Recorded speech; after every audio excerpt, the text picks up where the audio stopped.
Que Dieu nous bénisse. Je sais que ce n'est pas toujours facile pour nos frères qui chantent. Nous qui avons déjà conduit les cantiques autrefois, on sait que ce n'est pas très aisé. C'est vrai. Mais que Dieu les aide. Que Dieu les aide parce que c'est important de louer Dieu. Si ceux qui chantent ne sont pas dans le même esprit que le prédicateur, ça peut être une catastrophe au moment de la prédication. Je voulais profiter pour inviter nos amis et frères de se consacrer vraiment à cette œuvre-là. Que Dieu vous bénisse. On va chercher à chanter un cantique et puis on va... Son livre n'est pas celui que... Je ne suis pas venu le mien, donc ça me... On va chanter « Entre tes mains, j'abandonne ». Entre tes mains, j'abandonne tout ce que j'appelle le mien. Oh, ne permets à personne, Seigneur, d'en reprendre rien.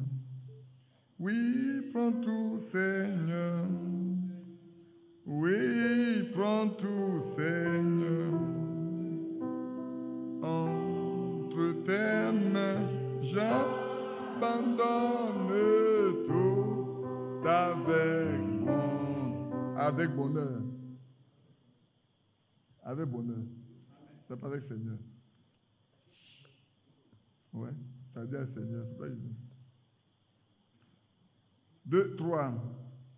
Entre tes mains, j'abandonne tout ce que j'appelle. Oh, ne permets à personne, Seigneur, d'en reprendre. Oui, prends tout.